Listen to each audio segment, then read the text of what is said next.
Hello everybody. Today we will discuss about the post fertilization events. हम pre fertilisation और fertilisation events को discuss कर चुके थे. आज हमें डिस्कस करना है पोस्ट फर्टिलाइजेशन इवेंट्स. और पोस्ट फर्टिलाइजेशन इवेंट्स में आपने पढ़ रखा है कि पोस्ट फर्टिलाइजेशन इवेंट्स में जाइगोट का फॉर्मेशन आता है और उसका डेवलपमेंट आता है. लेकिन यहाँ पर हम प्लांट्स की बात कर रहे हैं. जब प्लांट्स की बात कर रहे हैं तो यहाँ पर एक एक्स्ट्रा स्ट्रक्चर बनता है इंडोस्पर्म्स. तो इंडोस्पर्म के फॉर्मेशन और इसके डेवलपमेंट को देखेंगे, एम्ब्रियो के फॉर्मेशन और इसके डेवलपमेंट को देखेंगे. इसके अलावा सीड के डेवलपमेंट और फॉर्मेशन और फ्रूट का डेवलपमेंट और फॉर्मेशन देखेंगे. तो ये चार चीजें आती हैं पोस्ट फर्टिलाइजेशन इवेंट्स में. तो सबसे पहले देखते हैं इंडोस्पर्म्स का फॉर्मेशन और डेवलपमेंट. तो इंडोस्पर्म का फॉर्मेशन हमने देखा था कि जब सेंट्रल सेल का फ्यूजन मेल गैमीट से होता था तो ट्रिप्लॉइड जो सेल बनती थी उसको हम बोलते थे प्राइमरी इंडोस्पर्म सेल्स. या ये कैसी होती है? ट्रिप्लॉइड.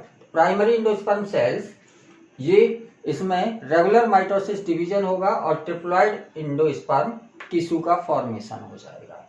और इस ट्रिप्लॉइड इंडोस्पर्म टिश्यू का काम होता है कि ये रिजर्व करके रखता है फूड को, मतलब न्यूट्रिशन. जो जाइगोट डेवलप होना है, एम्ब्रियो को डेवलप होना है, उसके डेवलपमेंट के लिए न्यूट्रिशन चाहिए. तो उसको न्यूट्रिशन कौन देगा? इंडोस्पर्म. और इसमें बेसिकली टू टाइप्स के इंडोस्पर्म्स होते हैं, फ्री न्यूक्लियर इंडोस्पर्म और cellular endosperm. Free nuclear endosperm क्या होता है कि जैसे ये प्राइमरी इंडोस्पर्म न्यूक्लियस है और इसमें जो सेल का डिवीजन हो रहा है, इस सेल के डिवीजन के बाद सेल वॉल का फॉर्मेशन नहीं होगा. मतलब डिवीजन होने के बाद जो भी इंडोस्पर्म बनेगा इसमें केवल न्यूक्लियस प्रेजेंट होंगे, कोई सेल वॉल उनके बीच में नहीं होगी. इस तरह के इंडोस्पर्म को हम बोलते हैं फ्री न्यूक्लियर डिवीजन. दूसरे होते हैं सेलुलर टाइप के. इसमें क्या होता है? हर एक सेल डिवीजन के बाद सेल वॉल का फॉर्मेशन होता है, इसलिए इसमें कई सारी सेल्स का फॉर्मेशन हो जाता है. इस तरह के डिवीजन को हम बोलते हैं सेलुलर डिवीजन. बेसिकली एक टाइप और होता है इसका, हेलोबियल टाइप. और उसमें क्या होता है कि आधा पोर्शन में न्यूक्लियर डिवीजन होता है और आधे पोर्शन में सेलुलर डिवीजन होता है. जैसे कोकोनट को हम देखें, कोकोनट में जो लिक्विड होता है, कोकोनट का पानी होता है जिसको हम पीते हैं, वो बेसिकली क्या है? इंडोस्पर्म है. और इस इंडोस्पर्म का डेवलपमेंट कैसे हुआ है? इस इंडोस्पर्म का डेवलपमेंट हुआ है बाय फ्री न्यूक्लियर डिवीजन.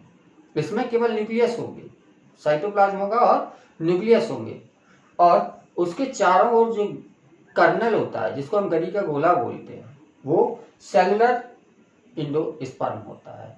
तो जो नारियल हम खाते हैं वो क्या है? इंडोस्पर्म है. पानी जो पीते हैं वो फ्री न्यूक्लियर टाइप का इंडोस्पर्म है, और जो कर्नल हम खाते हैं वो क्या है? सेलुलर टाइप का इंडोस्पर्म है. और जिसमें दोनों टाइप के इंडोस्पर्म प्रेजेंट होते हैं उसको हम बोलते हैं एलोवियल टाइप ऑफ इंडोस्पर्म. अब बेसिकली इंडोस्पर्म के बेस पर सीड दो तरह के हो सकते हैं. इंडोस्पर्मस सीड हो सकते हैं और नॉन इंडोस्पर्मस सीड हो सकते हैं. कुछ सीड होते हैं जो अपने मैचुरेशन तक क्या करते हैं? इंडोस्पर्म को कंज्यूम कर लेते हैं, इंडोस्पर्म को खत्म कर देते हैं. उनको हम बोलेंगे नॉन इंडोस्पर्मस सीड. और इसके एग्जाम्पल है पी, ग्राउंडनट, बीन्स, मटर का दाना, चना. हम देखें तो इनमें हमें कोई इंडोस्पर्म नहीं मिलता है. इसके सीड को देखें तो हमें इसमें इंडोस्पर्म नहीं मिलेगा, केवल कॉटिलीडन्स मिलते हैं. तो ये होते हैं नॉन इंडोस्पर्मस सीड, जिसमें इंडोस्पर्म यूज हो गया है सीड के मैचुरेशन तक. दूसरा होते हैं इंडोस्पर्मस सीड. इनके अगर सीड को हम देखेंगे तो इनके सीड में हमें इंडोस्पर्म मिलेगा.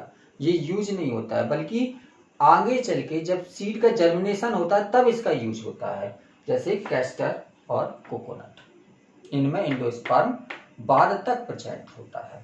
तो ऐसे सीड को हम बोलेंगे इंडोस्पर्मस सीड. अब हम आते हैं एम्ब्रियो के डेवलपमेंट पे. तो जाइगोट जो होता है ये पहले प्रो एम्ब्रियो बनाएगा. प्रो एम्ब्रियो, इसमें बॉल लाइक स्ट्रक्चर होगा, कुछ नहीं होगा. फिर इसके बाद ये बड़ी गेंद की तरह हो जाएगा, गोले की तरह. इसको हम बोलेंगे ग्लोबुलर स्ट्रक्चर. तो पहले जाइगोट जो था, ये जाइगोट डेवलप हुआ प्रो एम्ब्रियो में। प्रो एम्ब्रियो में ऐसे ही रफली छोटी सी बॉल जैसा होगा और ग्लोबुलर में क्या हो जाएगा, बड़ी बॉल लाइक हो जाएगा, ग्लोबुलर हो जाएगा। इसके बाद ये हो जाता है हार्ट शेप्ड एम्ब्रियो। तो इसमें ये इस तरह से हार्ट की तरह दिखने लगता है, इसलिए हार्ट शेप्ड बोलते हैं इसको। और फाइनली ये मैच्योर एम्ब्रियो में कन्वर्ट हो जाता है। ये मैच्योर एम्ब्रियो जो होता है ये हॉर्स शू शेप्ड होता है, इस तरह का हॉर्स शू शेप्ड होता है, जिसमें एक साइड में रेडिकल और प्लीम्यूल्स पड़े होंगे और एक साइड में यहाँ पर कॉटिलिडन्स होंगे। तो हॉर्स शू शेप्ड होता है मैच्योर एम्ब्रियो। तो ये मैच्योर एम्ब्रियो, ये एम्ब्रियोनिक डेवलपमेंट होता है। जनरली जो इनिशियल स्टेज में होता है इसमें मोनोकॉट एम्ब्रियो और डाइकॉट एम्ब्रियो में ज़्यादा डिफरेंस नहीं होता है, लेकिन बाद में मोनोकॉट एम्ब्रियो और डाइकॉट एम्ब्रियो को देखकर हम बता सकते हैं कि ये मोनोकॉट में डेवलप होगा, ये डाइकॉट का एम्ब्रियो है या ये डाइकॉट का प्लांट बनाएगा। अगर हम एक एम्ब्रियो को देखें तो इसमें हमें बेसिकली क्या क्या दिखता है। लेटरल साइड में हमें, अगर ये डाइकॉट का हमने बनाया है तो इसमें ये 2 कॉटिलिडन्स दिखेंगे और इसमें क्या होगा, एक एम्ब्रियोनल एक्सिस होगा। इस एम्ब्रियोनल एक्सिस में प्लीम्यूल होगा, रूट होगा, तो सॉरी रेडिकल होगा और प्लीम्यूल होगा। और रेडिकल जो होती है, ये रेडिकल को हम 3 पार्ट में डिवाइड करते हैं। नीचे का जो पार्ट है इसको बेसिकली रेडिकल बोल देते हैं, इसके टिप के पोर्शन को हम रूट टिप बोलते हैं, और रूट टिप के नीचे एक कैप लाइक स्ट्रक्चर होता है जो कि सॉइल के अंदर रूट की ग्रोथ में हेल्प करता है, इसको हम रूट कैप बोलते हैं। और रेडिकल, रूट टिप और रूट कैप ये दोनों कॉटिलिडन के नीचे प्रेजेंट है, इसलिए इस पोर्शन को हम बोलेंगे हाइपोकोटाइल। जबकि प्लीम्यूल है, इसमें कोई कैप नहीं होती, इसको एयर में ग्रो करना है, तो कोई रेजिस्टेंस इसको एनकाउंटर नहीं करना है। तो इसमें केवल 2 ही टिप होती है, 2 ही पार्ट होते हैं, प्लीम्यूल और शूट टिप या स्टेम टिप। तो शूट टिप या स्टेम टिप और प्लीम्यूल ये कॉटिलिडन के ऊपर प्रेजेंट है, इसलिए इस पोर्शन को हम बोलेंगे एपिकोटाइल रीजन। ये डाइकॉट का एम्ब्रियो था। अगर मोनोकॉट के एम्ब्रियो को देखें तो मोनोकॉट के एम्ब्रियो में एक ही कॉटिलिडन होगा जो कि लेटरल साइड में पड़ा रहेगा, इसको हम बोलते हैं scutellum. Single cotyledon of monocot is called scutellum. और जो प्लीम्यूल होता है इसके ऊपर कवरिंग होती है, इस कवरिंग को हम बोलते हैं कॉलियोप्टाइल। और रेडिकल जो होता है, इस रेडिकल के ऊपर भी एक कवरिंग होती है जिसको हम बोलते हैं कॉलियोराइजा। तो याद करने के पर्पज से रेडिकल में आर होता है, कॉलियोराइजा में आर है, और प्लीम्यूल में पी है और कॉलियोप्टाइल में पी है। तो ये याद करने का फंडा है, पी से प्लीम्यूल है और कॉलियोप्टाइल में भी पी प्रेजेंट है, और कॉलियोराइजा इसमें आर प्रेजेंट है और रेडिकल में आर प्रेजेंट है। अभी तो याद रहता है, बाद में भूल जाते हैं, तो ये फंडा याद रखने में आपको हेल्प करेगा। और इसके लेटरल साइड में जो सिंगल कॉटिलिडन प्रेजेंट है इसको हम बोलेंगे स्कूटेलम। तो यहाँ तक हमने 2 चीजों का डेवलपमेंट पढ़ लिया, इंडोस्पर्म का और एम्ब्रियो का। अब हम पढ़ते हैं डेवलपमेंट ऑफ फ्रूट। तो जो पूरी ओवरी होती है, ओवरी, ये ओवरी आफ्टर फर्टिलाइजेशन कन्वर्ट हो जाती है इनटू फ्रूट। ओवरी कन्वर्ट होगी इनटू फ्रूट। और अगर फ्रूट केवल ओवरी वाले पोर्शन से बना है तो इसको हम बोलेंगे ट्रू फ्रूट्स। लेकिन अगर ओवरी के साथ कोई दूसरा ऑर्गन इन्वॉल्व हो गया फ्रूट के फॉर्मेशन में, तो ऐसे फ्रूट्स कहलाएंगे फॉल्स फ्रूट। जैसे हमने बैगन में देखते हैं, तो बैगन में क्या देखते हैं, यहाँ लेटरल साइड में इस तरह से जो ये स्ट्रक्चर है, ये वाला पोर्शन तो ओव्यूल से डेवलप हुआ है, लेकिन ये वाला पोर्शन क्या है, सैपल। सैपल को गिर जाना चाहिए था, लेकिन ब्रिंजल में आप चिली देखें या भिंडी देखें, इनमें क्या होता है, ब्रिंजल, चिली और लेडी फिंगर, इनमें सैपल परसिस्टेंट रहते हैं, सैपल प्रेजेंट रहते हैं। इन सैपल, ये सैपल क्या है, ओवरी के अलावा स्ट्रक्चर है, तो ये कैसा हो गया, फॉल्स फ्रूट हो गया। अगर हम एप्पल को देखें तो एप्पल में जो बीच का पोर्शन है जिसमें सीड होते हैं, ये पोर्शन जिसमें सीड लगे हुए हैं, ये पोर्शन तो ओवरी से डेवलप होता है, लेकिन ये वाला पोर्शन जो होता है ये थैलामस से डेवलप होता है, थैलामस। तो थैलामस इन्वॉल्व हो गया इसमें फ्रूट के फॉर्मेशन में, तो ये क्या हो गया, फॉल्स फ्रूट। तो ऐसे फ्रूट्स जिनका डेवलपमेंट ओवरी के साथ साथ किसी दूसरे पार्ट से भी हो रहा है तो उसको हम बोलेंगे फॉल्स फ्रूट, और जिसमें केवल ओवरी से डेवलपमेंट होता है उनको हम बोलते हैं ट्रू फ्रूट्स। और इसी के साथ जो ओव्यूल होता है, ये ओव्यूल चेंज हो जाता है इनटू सीड, तो ओव्यूल सीड में कन्वर्ट हो जाता है और ओवरी फ्रूट्स में कन्वर्ट हो जाती है। तो ये याद रखने वाले पॉइंट है कि सीड का डेवलपमेंट किससे हो रहा है, ओव्यूल से, फ्रूट्स का डेवलपमेंट ओवरी से हो रहा है। और सीड के दो टाइप होते हैं, एंडोस्पर्मस और नॉन एंडोस्पर्मस, इनको हम डिस्कस कर चुके हैं। यहाँ पर अगर सीड में हम देखें तो एक पॉइंट एक्स्ट्रा होता है, पेरिस्पर्म, एक टर्म आता है पेरिस्पर्म्स। इसमें क्या होता है कि कुछ सीड्स होते हैं जैसे ब्लैक पेपर है, बीट है, इनमें न्यूसिलस के कुछ रेमिनेंट्स बच जाते हैं। जनरली न्यूसिलस क्या होता है, खत्म हो जाता है, लेकिन इनमें न्यूसिलस के कुछ पार्ट बच जाते हैं। तो इस तरह के परसिस्टेंट न्यूसिलस को हम बोलते हैं पेरिस्पर्म। पेरिस्पर्म मतलब क्या है, इनके सीड में न्यूसिलस का पार्ट प्रेजेंट है। तो पेरिस्पर्म में न्यूसिलस का पार्ट प्रेजेंट होता है, पेरिस्पर्म्स। तो ट्रू फ्रूट्स और फॉल्स फ्रूट की बात कर रहे थे हम, तो ट्रू फ्रूट फॉल्स फ्रूट के साथ साथ हम एक टर्म और देखते हैं, जैसे ये पेरिस्पर्म स्पेशल टर्म है, उसी तरह से एक और टर्म होता है पार्थिनोकार्पी। पार्थिनोकार्पी, ये पार्थिनोकार्पी क्या होता है, development of fruits without fertilisation.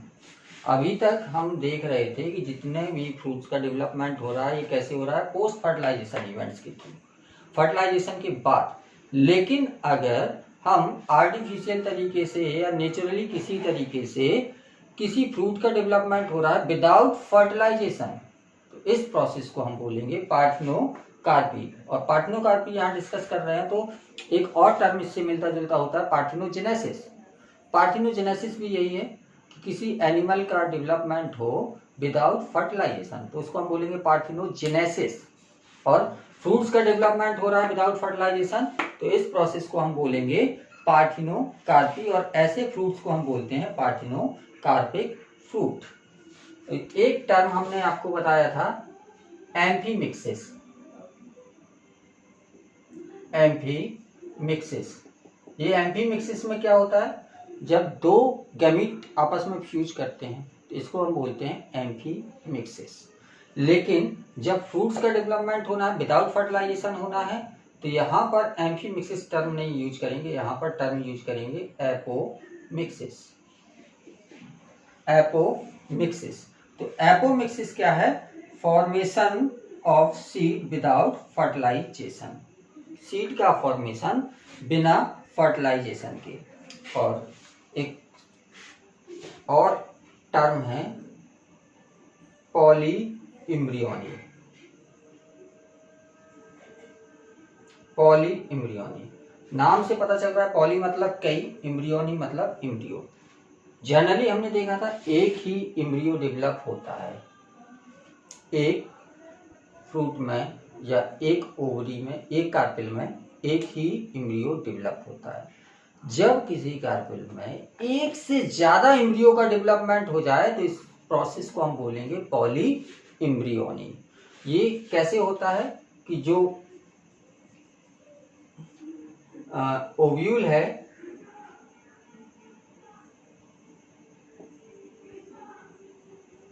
Ovule में एग सेल से तो एक इम्ब्रियो डेवलप हो रहा है, इसके अलावा न्यूसिलस की सेल से या इंटेगुमेंट्स की सेल से या फिर कोई जो एंटीपोडल सेल्स हैं या सिनर्जिक सेल्स हैं, इनमें से किसी भी पोर्शन से कोई दूसरा इम्ब्रियो डेवलप हो जाए तो इस कंडीशन को हम बोलेंगे पॉली इम्ब्रियोनी, एक से ज्यादा इम्ब्रियो डेवलप हो जाए। और जनरली ये सिट्रस प्लांट्स में पॉली इम्ब्रियोनी हमें देखने को मिलती है। सिट्रस प्लांट्स में जैसे नींबू है, संतरा है, जो खट्टे फल होते हैं नींबू संतरा जैसे, वो सिट्रस फैमिली के प्लांट्स हैं। तो ऐसे फैमिली के प्लांट्स में पॉली इम्ब्रियोनी कॉमनली हमें देखने को मिलती है। और इसके साथ हम कंप्लीट होता है हमारा रिप्रोडक्शन इन प्लांट्स। और क्वेश्चंस करिए, कोई भी डाउट हो कमेंट बॉक्स पर लिख दीजिएगा, आपको आंसर मिल जाएंगे।